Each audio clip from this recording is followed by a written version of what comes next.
अंबाजी भगवान शिव से विलग होकर अपने शरीर को भस्म किया, हिमालय के यहाँ जाकर के पार्वती जी के रूप में प्रकट हुई।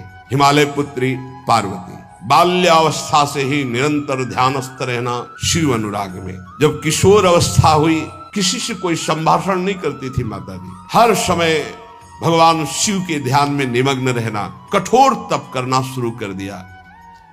जो बिल्व पत्र सूख कर गिर जाते थे, माता जी उसको अपने मुख में रख करके पा लेती। एक बिल्व पत्र, अपर्णा, शरीर सूखने लगा। माता जी का नाम अपर्णा। भारी तपस्या। भगवान शंकर को एकदम बोध हुआ कि सती का जन्म पार्वती के रूप में हिमालय के यहां हो चुका है और वो हमारे लिए कठिन तपस्या कर रही है। तो सप्त ऋषियों को बुलाया और उनसे कहा कि जाओ इनके प्रेम की परीक्षा लो। जानते हैं, सब कुछ जानते हुए भी ये होता है। जिसे लोग कहते हैं भगवान जानते हैं अपने भक्त को, तो परीक्षा क्यों लेते हैं? तो पढ़ाया तो टीचर ने ही है, तो सालाना परीक्षा तो होगी ही कि तुम क्या पढ़े हो। ऐसे ही तुम्हारे प्रेम की परीक्षा होगी। तुम हरि को चाहते हो या हरि की रची हुई माया को?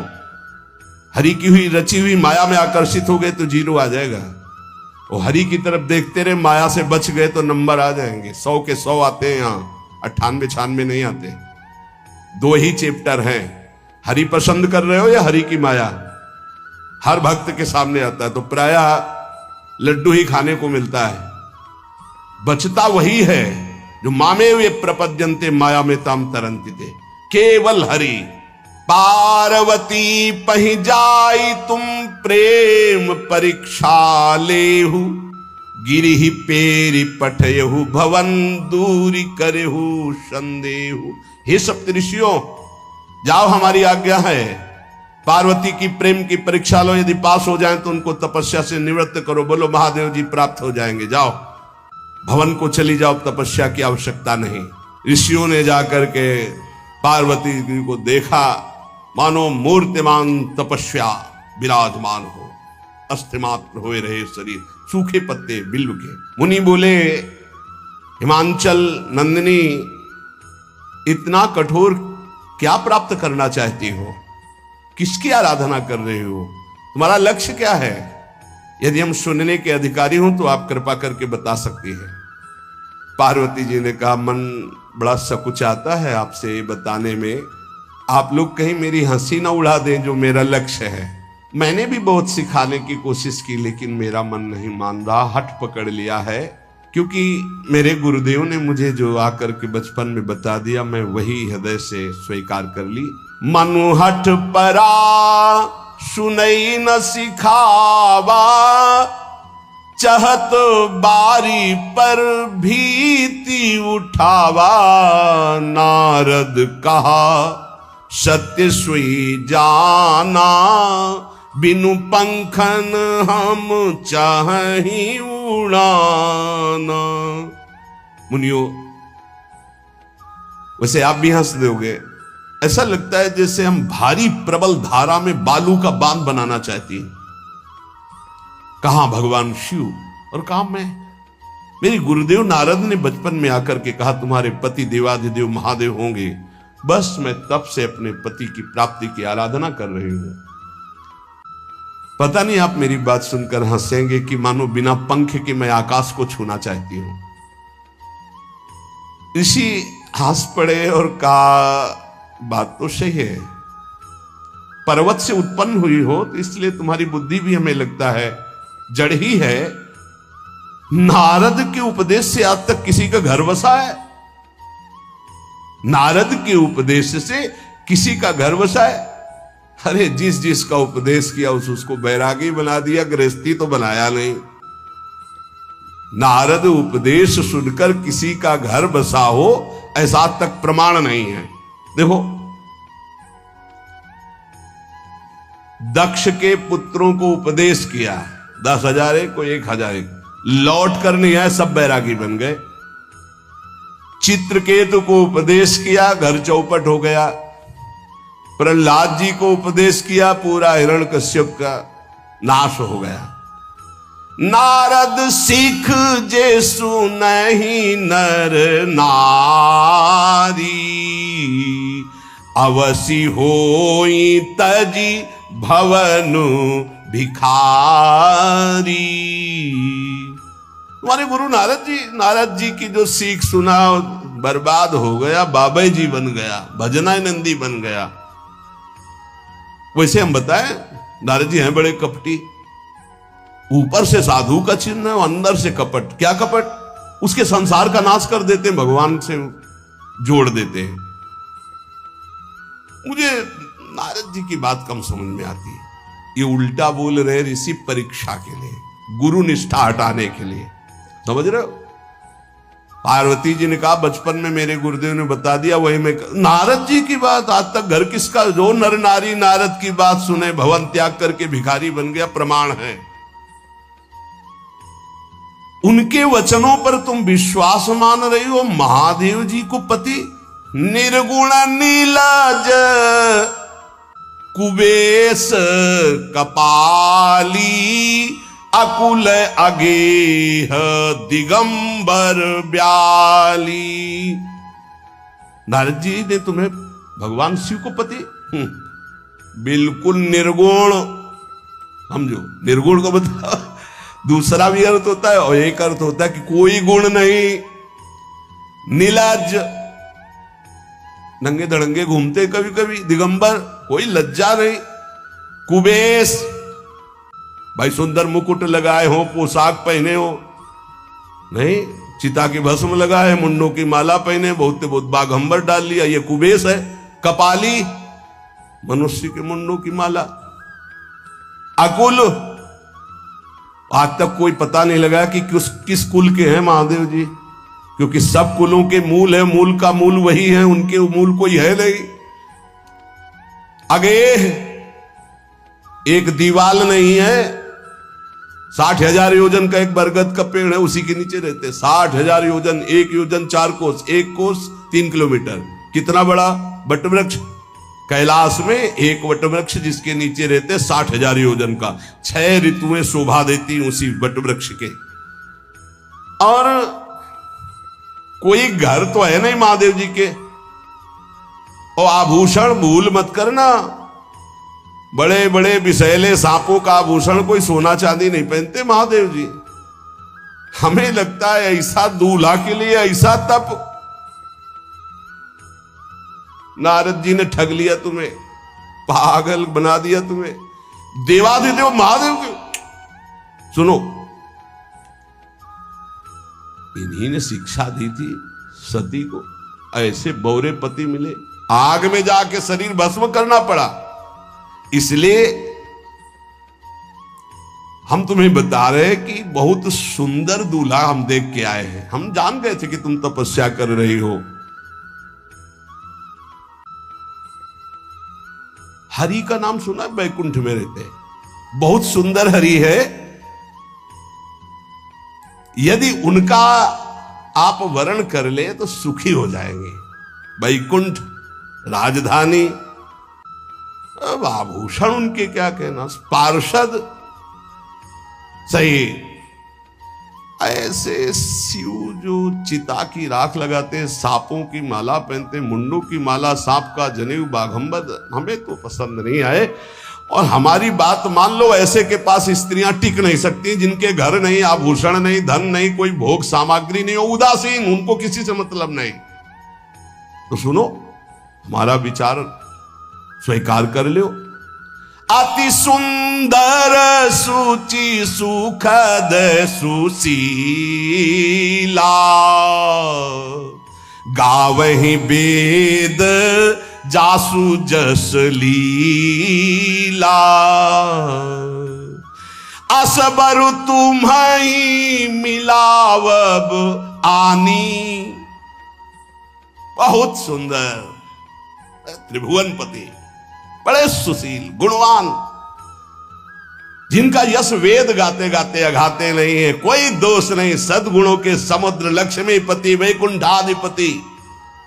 तुम्हें कुछ नहीं करना, हाँ बोलो, वो आएंगे, गरुड़ पे बैठाल के ले जाएंगे। तपस्या करने की जरूरत नहीं, पार्वती जी बहुत हंसी। सुनति भी हंसी कहा वचन भगवान।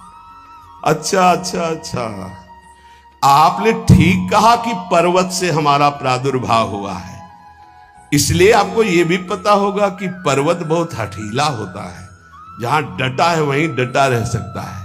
सुनो, पर्वत से सोना भी उत्पन्न होता है जो आग में जलाने पर भी अपना तेज बढ़ाता है, घटाता नहीं। तुम मेरे गुरुदेव के प्रति ऐसा बोले कि वो जिसको उपदेश करते हुए उसका घर उजड़ जाता है, तो बसौ भवन उजरो नहीं डरो, पर नारद बचन न मैं परिहरऊं। अपने गुरुदेव के एक भी शब्द को मैं नहीं काट सकती, चाहे मेरा जीवन रहे या ना रहे। बसन हमारा और हमारा भवन, हमारा श्रृंगार, हमारा सर्वस्व ये मिले या ना मिले, पर हमारे महादेव जी मुझे मिले। तुम आभूषणों की, वसन भूषण की बात कर रहे हो, ग्रह की बात कर रहे हो, पद की बात कर रहे हो।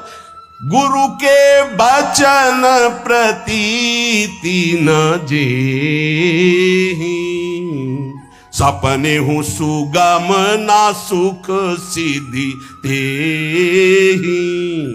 एक बात तुम्हें बता दूं सप्तऋषियों, जिसे अपने गुरुदेव के वचनों पर विश्वास नहीं, गुरुदेव का भरोसा नहीं, उसे कभी कोई सुख और सिद्धि कदा प्राप्त ही नहीं हो सकती। महादेव वो गुण भवन विष्णु सकल गुण धाम, जय कर मनुरम जाहि संते ते ही संकाम। आपने बताया कि महादेव में कोई गुण नहीं है और विष्णु समस्त सद्गुणों के धाम है, मैं मानती हूं, लेकिन मेरा मन महादेव जी से रम गया है। अब तो केवल महादेव जी, पहले मिलते हो सलाह करते तो तुम्हारी बात सुनती, अब तो गुरुदेव नारद जी ने जो उपदेश किया वही मैं करूंगी। अब मैं जन्म संभुहित हारा, को गुण दूषण करे विचारा। ये इष्ट निष्ठा होनी चाहिए। अब तो हमारा जन्म आराध्य देव के लिए, अब कौन गुण दोष का चिंतन करे। जन्म कोटि लग रगर हमारी, बरऊं शंभुनता रहूं कुमारी। करोड़ जन्म लूंगी, अगर इस जन्म में महादेव जी ने मिले तो करोड़ जन्म लूंगी, हर जन्म तब करूंगी, पर हमारे प्रीतम होंगे महादेव, पति होंगे महादेव। तजऊ न नारद कर उपदेशु, आपु कहीं सत बार महेशु। हजार बार आकर के, सैकड़ों बार आकर महादेव जी भी कहें कि अपने गुरुदेव के वचन छोड़ दो, तो मैं अपने गुरुदेव के वचनों का त्याग करने वाली नहीं। आप जा सकते हैं, बहुत जगत में कुंवारी कन्याएं और कुंवारे वर हैं, उनका ब्याह करा दीजिए। मेरी तो केवल एक ही बात रहेगी, हर जन्म महादेव जी के लिए। समस्त सप्तऋषियों ने साष्टांग दंडवत की और कहा, जगदम्बा आप नित्य शिव की अर्धांगिनी, भगवान शिव ने ही मुझे भेजा था आपकी परीक्षा के लिए। जाओ, भगवान शिव सब जान रहे हैं, ब्याह पक्का, अब आपको तप करने की जरूरत नहीं है। तुम माया भगवान शिव, सकल जगत पितुमात, नाई चरण सिर मुनि चले, पुनि पुनि हर्षत गात। प्रणाम करके सप्तऋषि गए, हिमांचल से कहा, सादर अपनी कन्या को लिवा लाओ और ब्याह की तैयारियां शुरू करो। महादेव जी ब्याह के लिए पहले से ही राजी हैं और समस्त देवता ब्रह्मा जी आज उनके पास जा रहे हैं प्रार्थना करने के लिए। इधर जब पार्वती जी को लेकर हिमालय अपने घर पे आते हैं, तब भगवान विष्णु, समस्त देवता, ब्रह्मा जी कैलाश पहुंचे, जहां भगवान शिव विराजमान थे। सबने स्तवन किया और कहा, प्रभु बहुत दिन से एक लालसा है, सकल सुरन के हृदय शंकर परम उछाहु, निज नैनन देखा चाहें नाथ तुम्हार विवाह।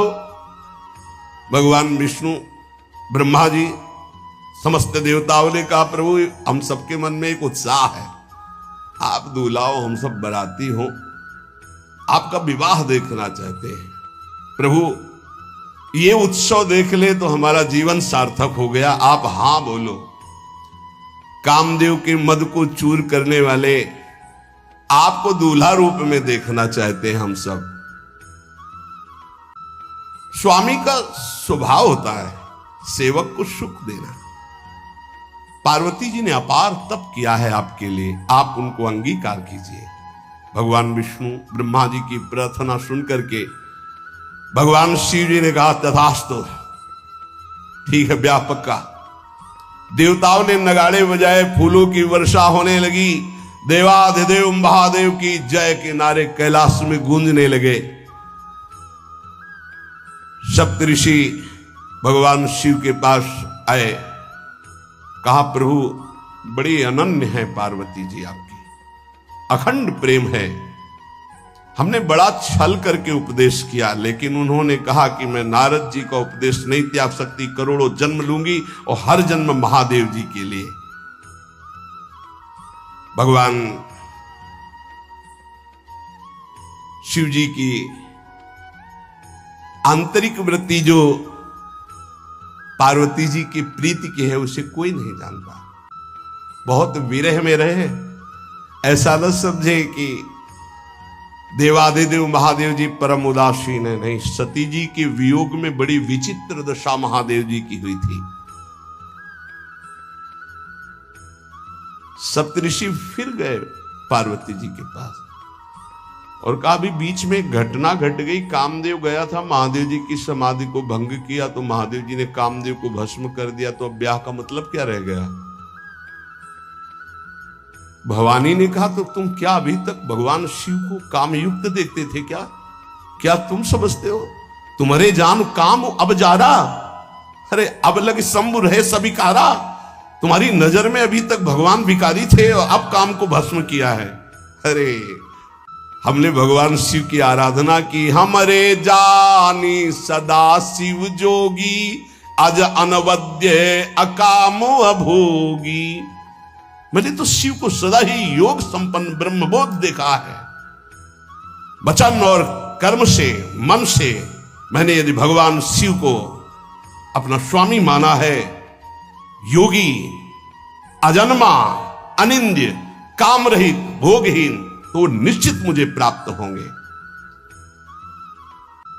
भगवान शिव के पास फिर सप्तऋषि गए, बोले, प्रभु गजब की निष्ठा है, केवल आपके प्रति प्रेम है। ब्रह्मा जी ने लगन रची, सप्तऋषियों को बुलाया और कहा, ब्याह दोनों तरफ, ये लड़की पक्ष की लगन, ये वर पक्ष की लगन। ब्याह तय हो गया। दिन नक्षत्र घड़ी, नगाड़े बजने लगे, देवताओं के लिए सुमन वृष्टि हुई।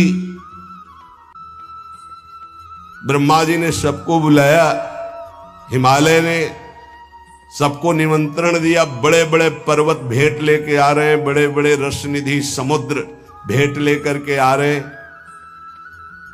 वहां भोजन पान के लिए हिमालय के पास कोई कमी थोड़ी थी, रस की नदियां बह रही थी। विविध प्रकार के रस, विविध प्रकार के फल, विविध प्रकार के भोग वहां सब व्यवस्थित किए जा रहे हैं।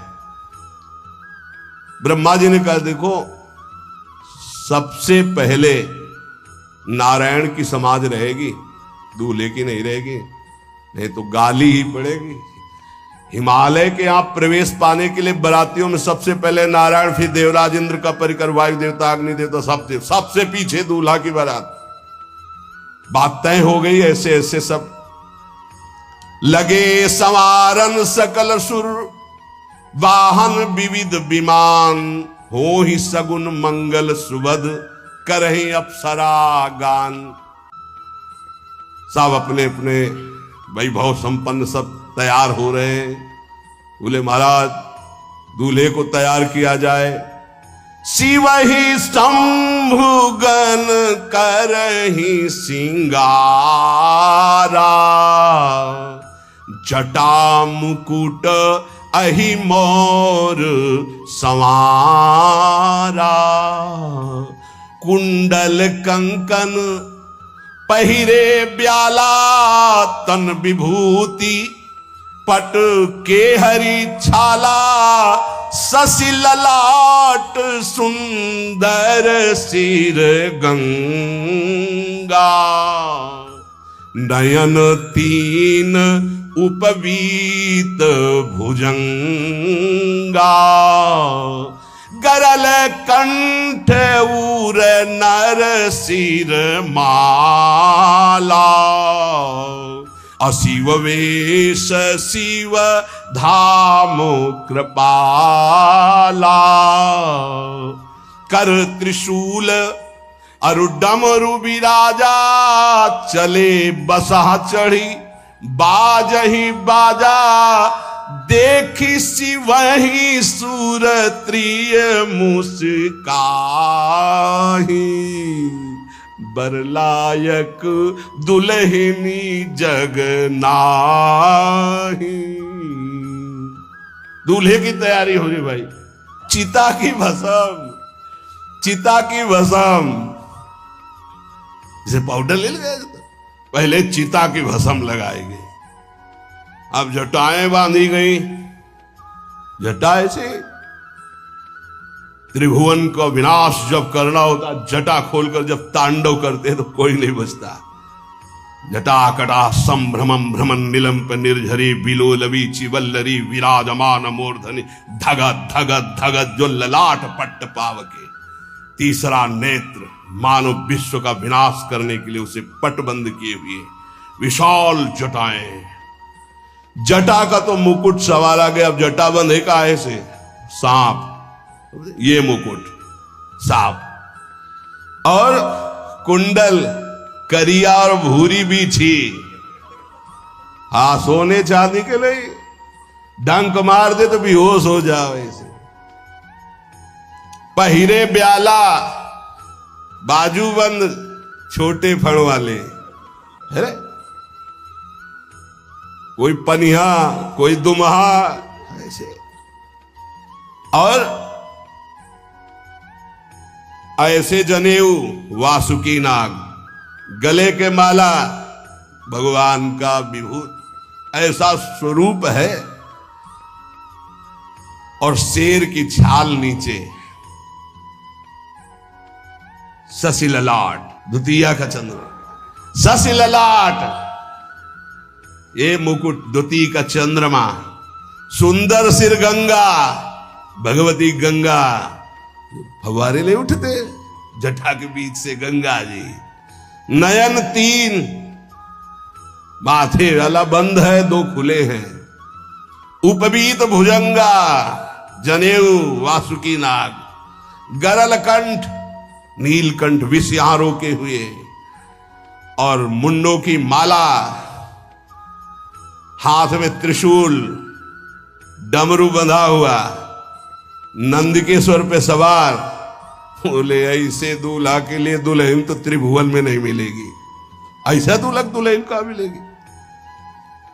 अच्छा, दूल्हा सज गया, ब्रह्मा जी ने देखा, बोले महाराज आगे आपकी सवारी। नारायण भगवान उनके चतुर्भुज पार्षद, शोभा सुगंध सौरभ, आगे गरुड़ पे सवार, पीछे हंस पे सवार ब्रह्मा जी अपना परिकर, देवराज इंद्र, भगवान विष्णु जी दूल्हे की तरफ देखे, बोले महाराज विष्णु कहा अस बिहस तब बोल सकल दिशराज। बिलग बिलग होई चलो सब निज निज सहित समाज। कोई भी दूल्हे के पास मत फटको, पीछे रहने दो, सब अलग अलग समाज चलो, नहीं पानी नहीं मिलेगा हिमालय के अगर आगे ये हुई तो। अब तो वर अनुहारी बरात न भाई, हंसी करहियो पर पुरजाई। नारायण ने कहा कि दूल्हा के अनुरूप ही हम सब बराती नहीं भैया, दूल्हा सबसे पीछे, सब बराती क्रम से पहले हम, फिर ब्रह्मा जी, फिर देवराज इंद्र, ऐसे सब। भगवान शिव ने कहा तुम अपने पार्षद सब लिए हो, तो हम बुलाते हैं। श्रृंगी निकाली, जे ही बजाया तो भगवान शिव के पार्षद आ गए। शिव अनुशासन सुनि सब आए, प्रभु पद जलद शीस तिन, जय हो महाराज की आज्ञा करो। अरे बोले विवाह हमारा बहुत दिलों से आओ।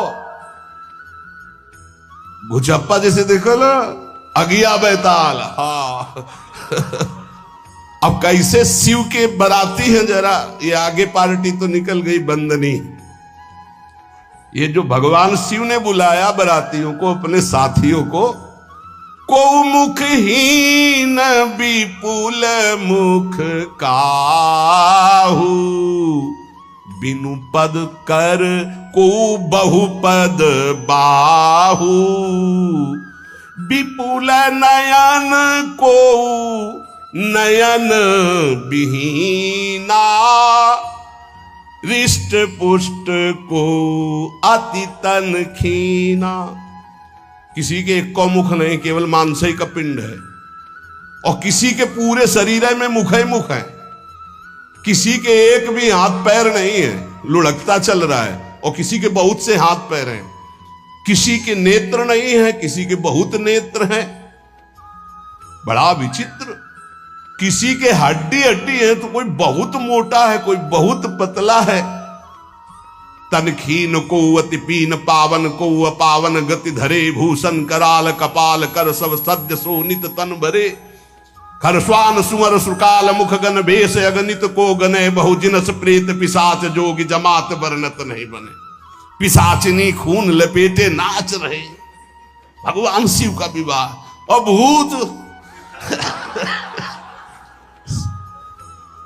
और किसी के सुअर के मुंह, किसी के कुत्ता के मुंह, किसी के गधा के मुंह। बड़ा विचित्र भेष भगवान के शिव के पास। नाचहि गावे गीत, कौन अप्सरा गंधर्व नहीं, परम तरंगी भूत हो, ऐसे बच रहा है। ये गान हो रहा, हड्डी हड्डी है भूत की, भगवान शिव के सामने नाच रहा है, गा रहा। कैसा शोभा होगी। खून लपेटे पिशाचिनी, अगिया बैताल, रोड लाइट, अगिया बैताल, भगवान शिव की बारात। भूत प्रेत बड़े मौजियल, स्वामी का विवाह हो रहा है, खूब छिड़क कर नाच रहे, देख ले तो मूर्छा आ जाए। अब बनी है बारात, तो जस दूल्हा तस बनी बराता। बाजा कौन बाज रहे हैं? कोई गाल बजा रहा है, कोई मुंह बजा रहा है, और बैंड थोड़ी बज रहे हैं। कोई चीख रहा है, तो जैसे अलग अलग नहीं, तुरही बज रही, ये बज, वहां कोई बाजे नहीं, सब भूत है। भूत प्रेत पिशाचिनी ऐसे स्वर निकल रहे हैं। अब भगवान शिव चले नंदिके पर सवार होकर, जस दूल्हा तस बनी बराता। हिमालय बड़े उत्सव में है। देवाधिदेव महादेव जी की महिमा हिमालय की पत्नी से नारद जी ने सब सुना रखी है। अब तो जितने भी सुंदर सुंदर सब पदार्थ, सब व्यवस्थाएं, सब किए, हाथ जोड़े खड़े हैं। जगदम्बा जहां विराजमान है, वहां सिद्धियों की कौन सी कमी है। ये हुआ कि जय हो बारात पधार रही है, सामवेद का गान करते हुए गरुड़ पर विराजमान भगवान नाथ। सब हिमालय वासी ओहो धन्य है, धन्य। यही दूल्हा है, बाराती है। दूल्हा तो भी बहुत सुंदर हो गए, सब देख के लुभायमान हो गए। नारायण परिकर सब। पीछे देखा हंस पर सवार भगवान ब्रह्मा जी, चतुर्मुख, वेद सब। दूल्हा पीछे, गांव के नगर के लोग है ना, ये दूल्हा नहीं, सयाने लोग कहते हैं दूल्हा। दूल्हा तो ये तो ब्रह्मा जी है, देवराज इंद्र। ये दूल्हा नहीं, नहीं नहीं, ये दूल्हा नहीं, ये दूल्हे की बाराती है। वो गजब, इतने सुंदर दूल्हे के बाराती, तो दूल्हा तो फिर बहुत हृदय में आनंद है, उत्साह है। नगर की बालक बालिकाओं नौबधुओं को ऐसे देख रहे, दूल्हा कौन है ऊपर से चले। जब सब निकल गए तो बहुत हृदय में आनंद था कि अब दूल्हा के दर्शन होंगे। जोई दूल्हा की पार्टी आई, शिव समाज जब देखन लागे, भीतरी चले बाहन सब, जितले अगवाली कर ले आए थे धोती संभाल के जान बचा के भागे। जो बड़े बूढ़े थे, जो महिमा सुने थे, वो धरि धीरज ताहां रहे सयाने, बड़ी हिम्मत करके रुके कि शिव हैं। लेकिन जो नौजवान बालिकाएं, बूढ़ी नौबहुएं, ये को वहां मंगलाचार में नहीं टिकी, सब अगवानी पे भाग पड़े। धीरज धर करके बालक घर में पहुंचते, जवान पहुंचते, बहुएं, क्या बात है, तुम लोग भयभीत क्यों हो गए, कोई घटना घटी क्या ब्याह में? कहीं काह कही जाई न बाता, ये जमकर धार की धो बरियाता। बारात है, यमराज की पूरी सेना आ गई है। भैया दूल्हा देखा कैसा, बोले बरु बौराह बसह असवारा, ब्याल कपाल विभूषण छारा। देखा है दूल्हा, बरु बौराह बावरा है। क्यों? बैल पे सवार है, सांप की माला पहले, भस्म चिता की लगाए, मुंडों की माला। अरे पूछो मत, ऐसा दूल्हा। दूल्हे के शरीर तन छार ब्याल कपाल भूषण नगन जटिल भयंकरा, संगभूत प्रेत पिशाच जोगिल बिकट मुख रजनी चरा। जी के लौट के बता रहे, भाग्य मनाओ, जो जियत रहा है बारात देखत, पुण्य बढ़ते ही कर सही। जिंदा लौट आए बड़े पुण्य समझो, जो बारात देख ले और जिंदा रह जाए, बड़े भाग्य तिनके। देखी सो उमा विवाह घर घर बात सब लरिकन। सबने कहा कि अगर दूल्हा को बाराती को देख के जिंदा रह जाए तो विवाह देख पावेगा, मतलब जिंदा नहीं रहेगा। जो बड़े बुजुर्ग थे वो समझा रहे, देखो भगवान शिव हैं, ये उनकी समाज है। सबको वास दिलाया गया। अब आरती करने के लिए, सुमंगल गाने के लिए नवीन नवीन स्त्रियां पार्वती जी की माता के साथ आ रही हैं। मैना सोने की थाल है, बड़ा आनंद है दूल्हा का प्रथम दर्शन। और आरती लेके जे भी देखा दूल्हा को, यही दूल्हा है। हाँ, भारी रोष पैदा हुआ कि नारद जी ने बर्बाद कर दिया हमारा घर। हमारी बिटिया सूखे पत्ते खा के इसके लिए भजन करती रही। मैना जी ने पीछे मुड़ के देखा, एक भी नहीं स्त्री थी, अकेले थाली लिए खड़ी थी।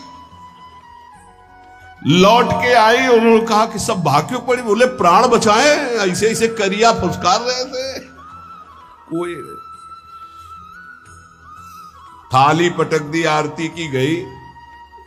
पार्वती जी को गोद में बैठाला और रोने लगी। बिटिया ऐसे के लिए भजन किए हो, ऐसे के लिए तपस्या किए हो? आंसू भर के कहा कि विधाता की बुद्धि मारी गई, जिसने तुम्हारी जैसी सुंदर कन्या, वो ऐसा बावरा दूल्हा, ये संयोग रचा है। बुद्धि खराब हो गई ब्रह्मा की। कसकीन बरु बौराह विधि जय तुम्हें सुंदरता, त्रिपुर सुंदरी भगवती पार्वती जी। अरे जो फल लगना चाहिए कल्प तरु में, वो बमूर में लग रहा है। ये आज वही दिल उत्सव, ब्याह का उत्सव भगवान शिव। अच्छा तो मेरा निर्णय सुन लिया जाए मैना जी का। अगर मेरी बात नहीं मानी गई तो हिमालय के शिखर से अपनी बेटी को लेके गिर के आत्महत्या कर लूंगी, ब्याह नहीं होने दूंगी। फाइनल। तुम सहित गिरते गिरो पावक जरो, आग में जल जाऊंगी अपनी बेटी को लेके, समुद्र में डूब जाऊंगी, लेकिन ऐसे बोरे बोरा जो ये बर है इसके साथ ब्याह नहीं होने दूंगी, पक्का।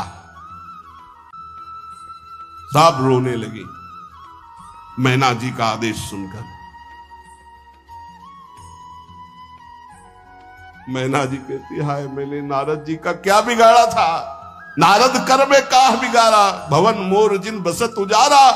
कितना बढ़िया सब चल रहा था, बेटी को उपदेश किया कि वर तुम्हारे शिव देवाधिदेव महादेव, बर्बाद कर दिया सब। ऐसा दूल्हा। सच्ची मैं ठगी गई नारद जी के द्वारा, पर अब अपना घर बर्बाद नहीं होने दूंगी। क्या जाने नारद जी बेटी का प्रेम क्या होता है, बांझ कभी प्रसव की पीड़ा जानती है, क्या जाने बाबा जी है हमारी बेटी हो ऐसा दूल्हा। जब देखा कि मां बहुत गुरुदेव को उल्टा सीधा बोल रही है, तो उन्होंने कहा माता विचार पूर्वक, जननी ही बिकल बिलो की भवानी, बोली जुत विवेक मृदुबानी। मां विचार पूर्वक, तुम क्यों ऐसा आलाप कर रही हो, अगर मेरे भाग्य में ऐसा पति लिखा है तो तुम टाल नहीं सकती। करम लिखा जो बाउर नाहू, तो कत दोष लगाई काहू।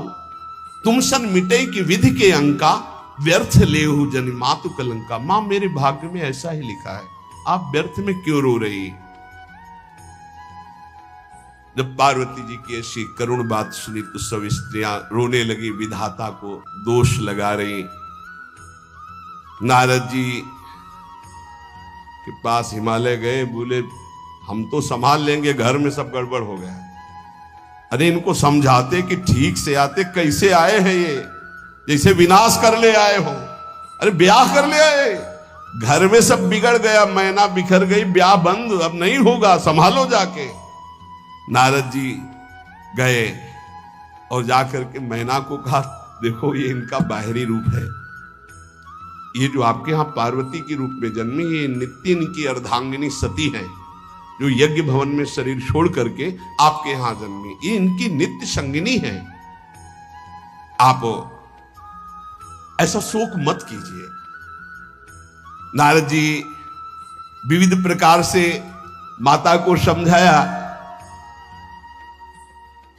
इनके द्वारा एक भ्रम हो गया था, तो इनको शरीर त्यागना आवश्यक हो गया। जब भगवान श्री राम सिया जी के लिए हे खग हे मृग हे मधुकर श्रेणी तुम देखी सीता मृग नैनी ऐसा पुकार रहे, तो भगवान शिव ने प्रणाम किया और सती जी के मन में संशय हुआ। सती जी ने सीता वेश धारण किया।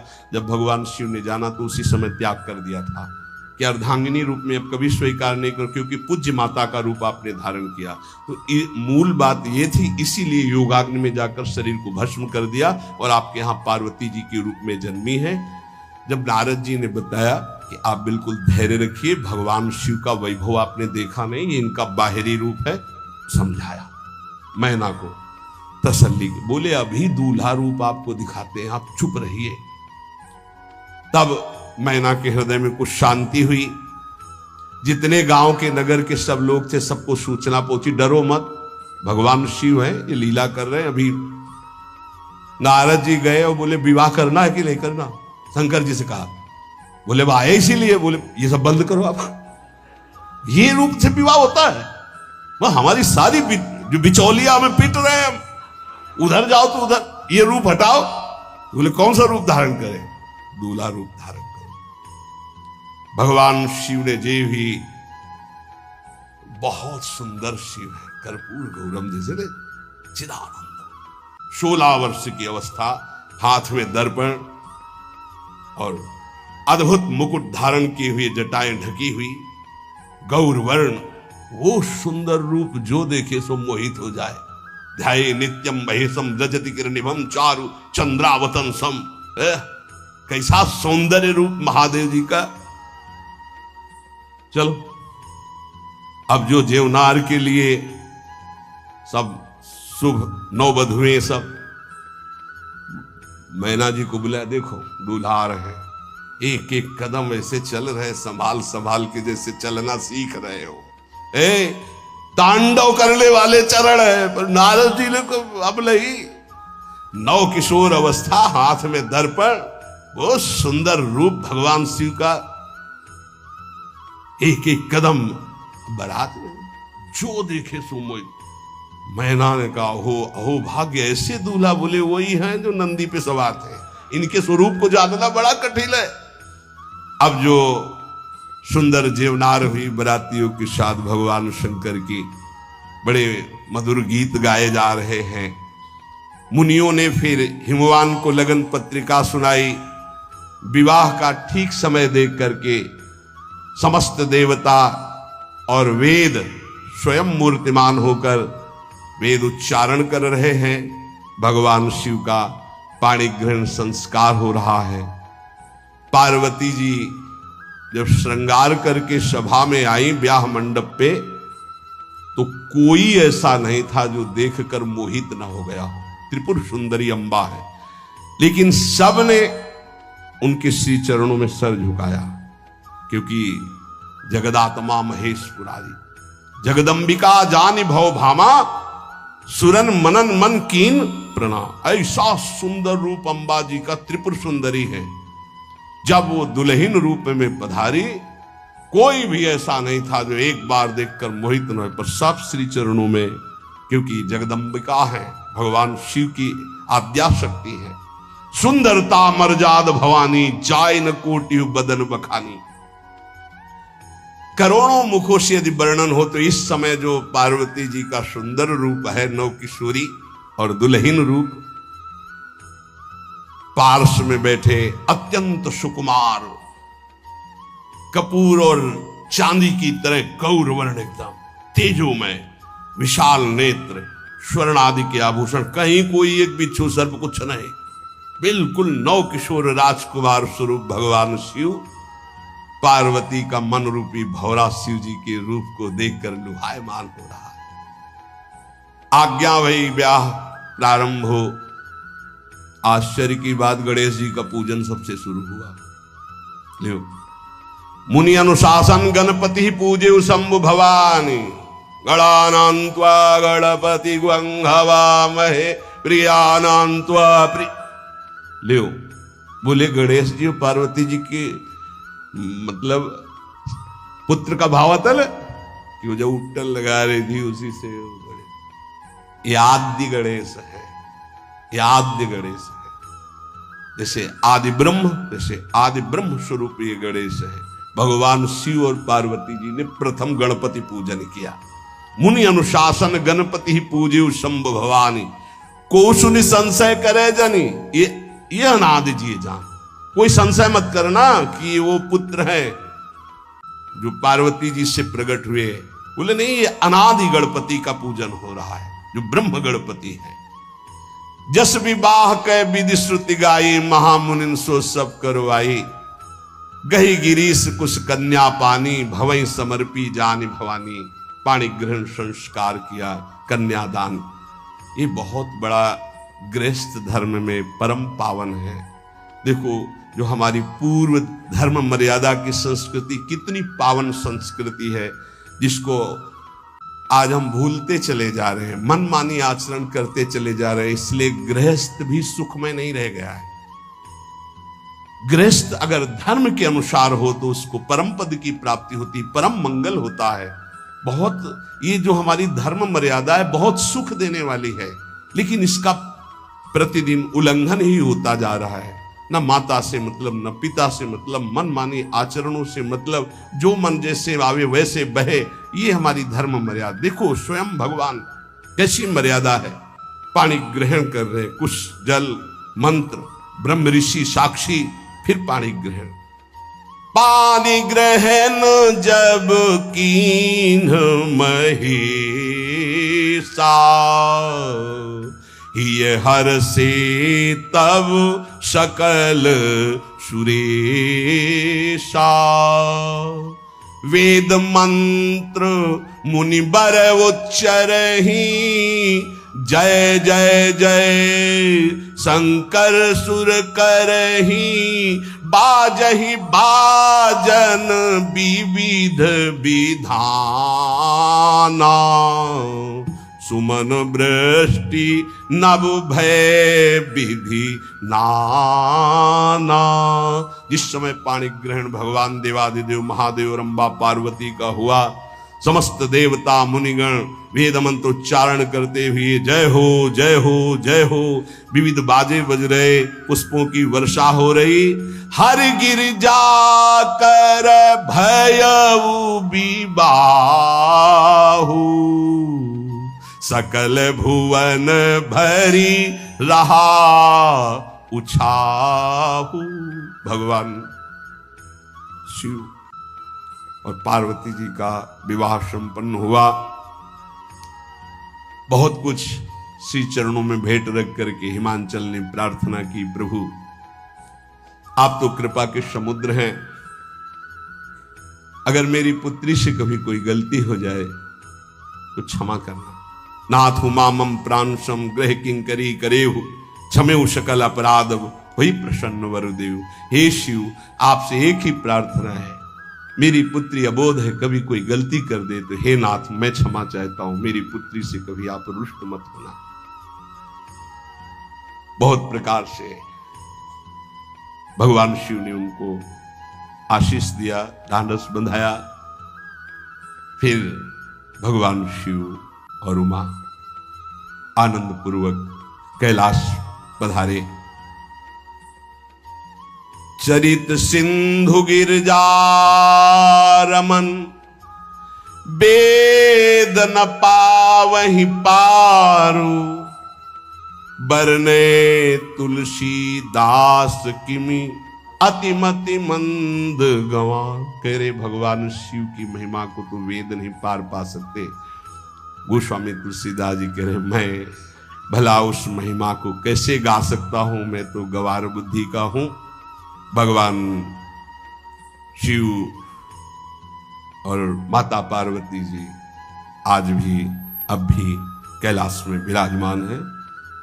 हर गिरजा विहार नित नयऊ, यही विधि विपुल काल चले गए।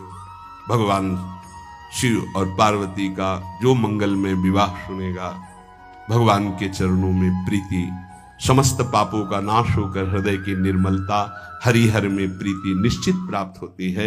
क्योंकि ये परम वैष्णवाचार, परम बोध संपन्न जगत गुरु भगवान शिव की लीला हृदय के अहंकार को मिटाती है। ये अहंकार के अधिष्ठात्र देवता है भगवान शिव, और जब तक अहंकार रहता है तो हरि के चरणों में या प्रियाजू के चरणों में प्रीति नहीं होती।